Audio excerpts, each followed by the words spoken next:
Hello students, तो कैसे हैं आप लोग। आई होप सब लोग बहुत अच्छे होंगे। बहुत बहुत स्वागत है आपका एडुग्राम एकेडमी चैनल पे। मैं हूँ कोमल सिब्रान। तो आगे हम जानते आगे क्या पढ़ना था हमें, टाइप्स ऑफ केमिकल रिएक्शन के बारे में।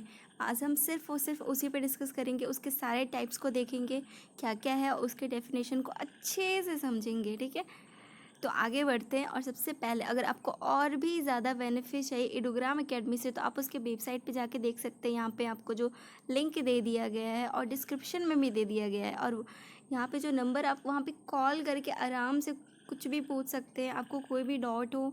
ठीक है, एडुग्राम एकेडमी से रिलेटेड। और रहा बात, आप हमारा अगर ऐप इंस्टॉल कर लेते हैं प्ले स्टोर से, तो और भी ज़्यादा बहुत ज़्यादा अनलिमिटेड बेनिफिट्स, वहाँ सारे कोर्स, ऑलमोस्ट हर टाइप्स के कोर्स वहाँ अवेलेबल है। आप हमें टेलीग्राम पे भी फॉलो कर सकते हैं, इंस्टा फेसबुक सब पे फॉलो कर सकते हैं। यहाँ पे सारी आईडीज दी हुई है। ठीक है, तो आप सब कुछ फ्री है यार, जितना चाहो उतना बेनिफिट उठाओ, सब कुछ आपके हाथ में है। आराम से इंजॉय करो, अपनी सीट पे बैठ जाओ हेडफोन लगाकर, और हम लोग पढ़ने जा रहे हैं टाइप्स ऑफ रिएक्शन। तो केमिकल रिएक्शन एंड इक्वेशन में अब हम लोग पहुंच गए टाइप्स ऑफ रिएक्शन पे।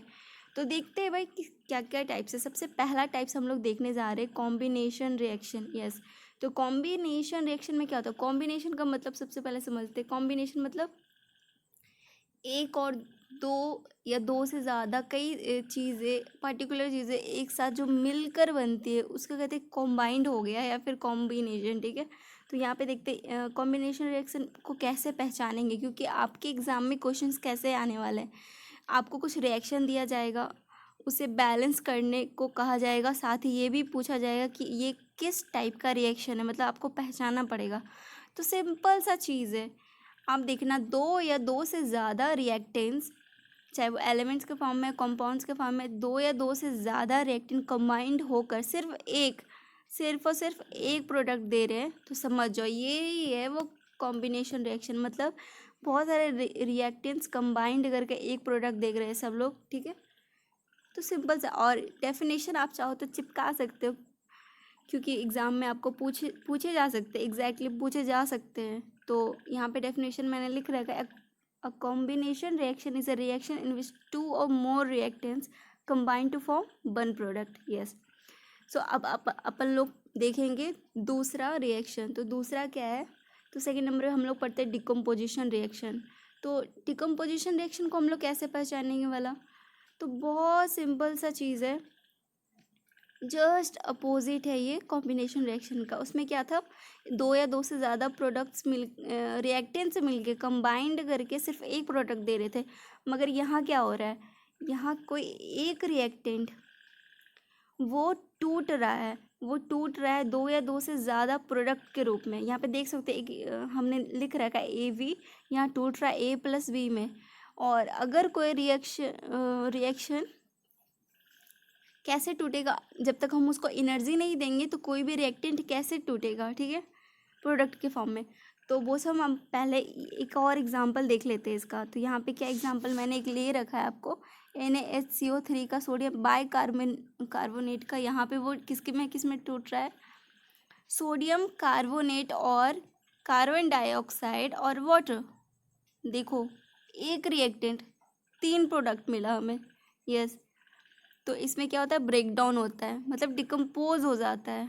नाम से सारे रिएक्शन आपको पता चल जाएंगे। और आप लोग ध्यान से सारी चीज़ें याद रखना, क्योंकि एग्ज़ाम में आपके पक्का आने वाला है इन सारे चीज़ों से, खासकर इन सारे टॉपिक से क्वेश्चंस। ठीक है, तो हम और जानते हैं कि डिकम्पोजिशन रिएक्शन में क्या हो रहा है कि कोई एक रिएक्टेंट टूट रहा है, टूटने के लिए हमें क्या कुछ एनर्जी देनी पड़ेगी। तो एनर्जी हम लोग तीन तरीके से इसमें देते हैं, और इसी तरीके से तीन तरीके का डिकम्पोजिशन रिएक्शन होता है। तो डिकम्पोजिशन रिएक्शन को तीन पार्ट में क्लासिफाइड किया गया है। पहला, थर्मल डिकम्पोजिशन रिएक्शन। इसमें क्या होता है कि हम रिएक्टेंट को हीट देते हैं। हीट जब देते हैं, एनर्जी हीट के फॉर्म में देंगे तो वो प्रोडक्ट के फॉर्म में टूट जाएगा, दो या दो से ज़्यादा प्रोडक्ट के फॉर्म में टूट जाएगा। ठीक है, सिंगल रिएक्टेंट। तो यहाँ पे थर्मल डिकम्पोजिशन रिएक्शन पहला हो गया। इसमें क्या होता है कि thermal decomposition reaction is a chemical reaction where a single substance breaks into two or more simple substance when heated. तो यहाँ पे जब हम देखो एग्जांपल पे, कि CaCO3 को जब हम लोग हीट देंगे तो ये CO calcium oxide plus carbon dioxide में टूट जाएगा। तो कैल्शियम कार्बोनेट से हमें क्या क्या प्रोडक्ट मिल गया, calcium oxide plus carbon dioxide. तो दूसरा एग्जांपल यहाँ पे क्या है, PbNO3 होल ट्वाइस। यहाँ पे अगर हम हीट देंगे, हीट देने पे PbNO3 हमें क्या दे रहा है, PbO plus O2 plus 4NO2। यानी कि जब हम लोग लेड नाइट्रेट को हीट देंगे तो यहाँ पे lead oxide plus oxygen plus SnO2 हमें मिल रहा है। ठीक है, तो उसी तरीके से अगर हम किसी रिएक्टेंट को, अगर उसमें हम लोग इलेक्ट्रिक करंट पास करवाएंगे तो इससे भी होता है। तो सबसे बेस्ट एग्जांपल इसका ये हो सकता है कि जब हम लोग वाटर को इलेक्ट्रोलाइसिस करवाते हैं, ये सिंपल सा एग्जांपल, सबसे बेस्ट एग्जांपल ये होगा, इलेक्ट्रोलाइसिस ऑफ वाटर। ठीक है, तो बेसिकली इलेक्ट्रोलाइटिक डिकम्पोजिशन रिएक्शन में होता क्या है कि जब हम लोग इलेक्ट्रोलाइसिस ऑफ वाटर करवाते हैं, मतलब वाटर को जो इलेक्ट्रिक करंट से पास करवाते हैं, तो हमें H2 प्लस O2 मिलता है। ठीक है, तो ये सबसे बेस्ट और सबसे सिंपल और हमारा फेवरेट वाला एग्जाम्पल था H2O का। तो यहाँ पे डेफिनेशन आप नोट कर लेना, अपने नोट साथ में बनाते चलना। इससे क्या होगा कि आपको बाद में रिवीजन करना हो तो आप फटाफट रिवीजन कर लो। ठीक है, तो नोट्स बनाते रहना और डेफिनेशंस आप याद कर लो यार, क्योंकि एग्ज़ाम में तो पूछने ही पूछने हैं। और एग्जाम्पल्स को अच्छे से ध्यान से देखना और इसे याद भी करना। याद करने का मतलब उतना अंडरस्टैंडिंग हो जाएगा आपको बनाते बनाते, और आपको बस पहचानने के लिए दिया जाएगा। और साथ में बैलेंसिंग, तो बैलेंसिंग तो मैंने आपको पढ़ा दिया है, बस आपको पहचानना है कि कौन से टाइप का रिएक्शन है। सो नेक्स्ट एक और हो गया, अगर डिकम्पोजिशन रिएक्शन का एक और एग्जांपल हम लोग देखें तो उसमें क्या होता है कि रिएक्टेंट को यहाँ पे सनलाइट, यस सनलाइट हम लोग अगर प्रोवाइड करवाते हैं तो वो प्रोडक्ट के फॉर्म में टूट जाता है। ठीक है, तो फोटो डिकम्पोजिशन रिएक्शन उसको कहते हैं। Photo decomposition reaction is the decomposition or splitting of a compound into its components in the presence of light. और यहाँ पे कौन सा लाइट है, सनलाइट। यस, सनलाइट के प्रेजेंस में। तो यहाँ पे एग्जांपल हमने लिया है AgCl का, तो वो उसको सनलाइट अगर हम देंगे तो यहाँ पे AgCl यहाँ पे Ag प्लस Cl में टूट जाएगा। ओके, और यहाँ पे जो आप देख रहे हो ब्रैकेट में AgCl के बगल में S लिखा है, Ag के बगल में S और Cl के बगल में G। तो ये मैंने आपको पहले भी बता चुका है, ये नोटेशन है ये शो करने का कि वो कौन से स्टेट में है। तो सबसे पहले यहाँ पे सिल्वर क्लोराइड जो था वो सॉलिड के फॉर्म में था, टूटने के बाद Ag यहाँ पे सॉलिड में ही रह गया, लेकिन क्लोराइड मतलब क्लोरीन बोले तो यहाँ पे गैस के फॉर्म में है। तो ये सारी चीज़ें कॉमन सी बात है, और मेनली हम लोग को क्या यहाँ पे पढ़ना था, डिकम्पोजिशन रिएक्शन का। और यहाँ पे 3 पार्ट में जो क्लासीफाइड हुआ है वो मैंने आपको बता दिया। नेक्स्ट रिएक्शन को हम लोग जल्दी से देखते हैं कि नेक्स्ट कौन सा है, और वो है डिस्प्लेसमेंट रिएक्शन। तो वही डिस्प्लेसमेंट रिएक्शन को कैसे पहचानना है, बहुत सिंपल है, बहुत आसान है। ठीक है, तो डिस्प्लेसमेंट रिएक्शन में क्या होता है कि ऐसे तो यहाँ पे डेफिनेशन लिखा है कि more reactive element displaces a less reactive element from its compound. और यहाँ पे एक और चीज़ नोट करके कि both metals and non metals take part in displacement reaction. तो देखो मैं सिंपल से अपनी भाषा में आपको समझाती हूँ। ठीक है, तो HCl और यहाँ पे जिंक दे रखा है। सबसे पहले एग्जांपल पे जाते हैं, उसके थ्रू हम लोग समझेंगे। ठीक है, तो यहाँ पे क्या होता है कि यहाँ पे आपको बहुत इजी से समझ आओगी जब कोई रिएक्शन अगर इस तरीके से दिया हो कि रिएक्टेंट में दो रिएक्टेंट हो और एक रिएक्टेंट सिर्फ एलिमेंटल फॉर्म में हो, मतलब सिर्फ एक अकेला हो, और दूसरा जो कंपाउंड के फॉर्म में हो और वो एक आयनिक कंपाउंड हो। ठीक है, यानी कि उसमें एक कटायन और अनायन हो। तो डिस्प्लेसमेंट रिएक्शन के सारे रिएक्टेंट जो जितने भी एग्जांपल्स यहाँ पे दे रखे हैं ना, उनके सारे रिएक्टेंट साइड को एक बार अच्छे से देख लो।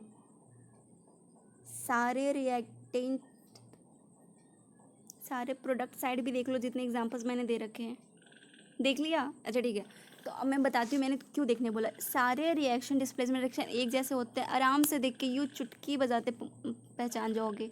उसमें क्या होता है कि जो रिएक्टेंट पार्ट होता है डिस्प्लेसमेंट रिएक्शन का, वो दो पार्ट में डिवाइड करते हैं समझने के लिए, क्योंकि 2 पार्ट में होता है 2 तरीके से। ठीक है, पहला क्या होता है, एक सिंगल एलिमेंट, जैसे कि पहला एग्जांपल देखते हैं जिंक, एक सिंगल एलिमेंट रहेगा एक में, और दूसरे पार्ट में क्या होगा, कोई कंपाउंड होगा, जैसे कि HCl है यहाँ पे, और जो कंपाउंड होगा वो भी दो पार्ट में, पहला कटायनिक पार्ट होगा उसका और एक दूसरा अनायनिक पार्ट। कटायनिक और अनायनिक पार्ट सबको पता है ना? पता है ना? ये भूल गए? अच्छा बता देती हूँ। कटायनिक पार्ट में क्या होगा कि जो एलिमेंट, कटायन किसको कहते हैं, जो एलिमेंट पॉजिटिव चार्ज रहता है, जिसके ऊपर पॉजिटिव चार्ज जो कंटेन करता है उसको कटायन कहते हैं, और एनायन में नेगेटिव, जस्ट उसका अपोजिट। ठीक है, तो कंफ्यूज मत होना, नोट कर लो नहीं पता है तो जो एलिमेंट है यानी कि जिंक, वो HCl के जो कंपाउंड है HCl, उसके अनायनिक पार्ट पे अटैक मारेगा, और अटैक मारने से पहले HCl का ब्रेकअप हो जाएगा। तो जिंक यहाँ पे Cl पे ब्रेक अटैक मारेगा, Cl यहाँ पे अनायनिक पार्ट, क्योंकि Cl का चार्ज क्या होता है, -1। ठीक है, तो यहाँ पे Cl पे अटैक मारा और यहाँ पे दोनों मिलके प्रोडक्ट क्या फॉर्म किया, ZnCl2। 2 क्यों आया? क्योंकि Zn का क्या पता है या भूल गए? अच्छा, Zn पे चार्ज कितना होता है? 2 हम लोग इसलिए लिखते, जैसे कि यहाँ पे Cl पे चार्ज होता है -1 और Zn पे होता है +2। जब दोनों को कंबाइन करते हैं, मतलब दोनों एक दूसरे के साथ प्रोडक्ट फॉर्म करते हैं, तो यहाँ पे जो Zn का चार्ज है वो Cl पे चला जाता है और Cl का चार्ज है वो Zn पे। तो यहाँ पे माइनस और प्लस नहीं लिखते, पर Cl पे 2 आ गया, Zn पे 1 नहीं शो करना ज़रूरी नहीं है, पर समझ जाते हैं यहाँ पे 1 है। ठीक है, तो वो सब नहीं, मुद्दे का बात ये था कि जो सिंगल एलिमेंट है वो कंपाउंड के अनायनिक पार्ट पे अटैक मार के अनायन जो उसमें होता है उसको चुरा कर ले भागता है, मतलब दोनों एक साथ प्रोडक्ट फॉर्म कर देते हैं, और यहाँ पे बेचारा H2 वो अकेले रह जाता है। तो यही है सारा फंडा ही यही है, सारे एग्जाम्पल जितने भी डिस्प्लेसमेंट सब में यही होता है। दो पार्ट में देखना, अगर इकलौता एलिमेंट है, मेटल है कोई, वो किसी उसके साथ कोई कंपाउंड दिया हुआ है, रिएक्टेंट पार्ट में से देखना, समझ जाओ कि ये डिस्प्लेसमेंट रिएक्शन है। तो सारे एग्जांपल में देखो सेम चीज़ें हो रही है। F2, यहाँ पे F2 है जो यहाँ पे सोडियम पे अटैक मारेगा, और यहाँ पे सोडियम पे क्यों अटैक मारा, क्योंकि फ्लोरीन पे आप लोग जानते हैं ऑलरेडी उस पर नेगेटिव चार्ज होता है और सोडियम पे पॉजिटिव चार्ज होता है, तो वो नेगेटिव पॉजिटिव वाले को अट्रैक्ट करेगा या फिर नेगेटिव वाले को, ऑब्वियसली पॉजिटिव वाले को। तो यहाँ पे सोडियम Na के साथ सोडियम फ्लोरीन के साथ यहाँ पे अपना प्रोडक्ट फॉर्म किया और यहाँ पे Cl रह गया।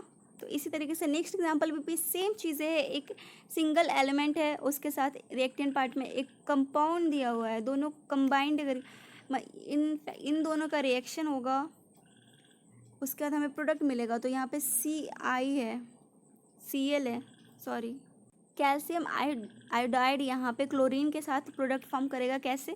तो जो कैल्शियम है वो क्लोरीन के साथ अपना बॉन्ड बनाएगा और यहाँ पे I2 रह जाएगा, मतलब आयोडीन यहाँ पे रह गया। ठीक है, एग्जैक्टली सेम लास्ट सेक्शन में भी हम लोग सेम चीज़ देखेंगे। यहाँ पे ब्रोमीन सिंगल एलिमेंट है और यहाँ पे वो एक कंपाउंड भी दिया गया है हमें, कैल्शियम फ्लोराइड। तो यहाँ पे कैल्शियम ब्रोमीन के साथ फॉर्म किया अपना बॉन्ड, यहाँ पे F2 रह गया। सारे यहाँ पे एग्जांपल देख लो डिस्प्लेसमेंट रिएक्शन में, सब सारे एग्जैक्टली सेम है। तो कितना आसान है ना पहचानना डिस्प्लेसमेंट रिएक्शन को। ठीक है, अब इसको समझ गए। अब इसके बड़े भाई से मिलते हैं, यानी कि डबल डिस्प्लेसमेंट रिएक्शन। अब ये डबल क्या है, तो देखो बहुत सिंपल है। डिस्प्लेसमेंट रिएक्शन में क्या था कि कोई दो पार्ट था। ठीक है, रिएक्टेंट साइड में दो पार्ट था। एक पहला पार्ट में सिर्फ एक एलिमेंट प्रेजेंट था और दूसरे पार्ट में एक कंपाउंड था। तो वहाँ क्या, मगर यहाँ पे दोनों पार्ट में कंपाउंड होगा और यहाँ पे दोनों में, यानी कि रिएक्टेंट साइड में जो दोनों रिएक्टेंट प्रेजेंट है वो दोनों एक दूसरे के साथ डिस्प्लेस करके बॉन्ड बनाएंगे। यानी कि यहाँ पे पहले एग्जांपल देखते हैं, बहुत भारी भरकम वर्ड्स लग रहे होंगे, क्या क्या मैम बोल रही है, तो एग्जांपल देखते हैं ना यार, अच्छे से समझ में आ जाएगा। तो सबसे पहला एग्जांपल मैंने क्या लिखा है, PbNO3 और क्या है रिएक्टेंट साइड में Ki। ठीक है, तो यहाँ पे K जो है पोटेशियम है वो NO3 के साथ कंबाइन कर लिया, और यहाँ पे जो Pb है यानी कि लेड है वो आयोडीन के साथ अपना प्रोडक्ट फॉर्म कर दिया। तो यहाँ पे हो गया ना, दो बार दोनों जगह डिस्प्लेसमेंट यहाँ हो रहा है, यानी कि लेड का आयोडीन के साथ हो रहा है, पोटेशियम का नाइट्रेट के साथ हो रहा है।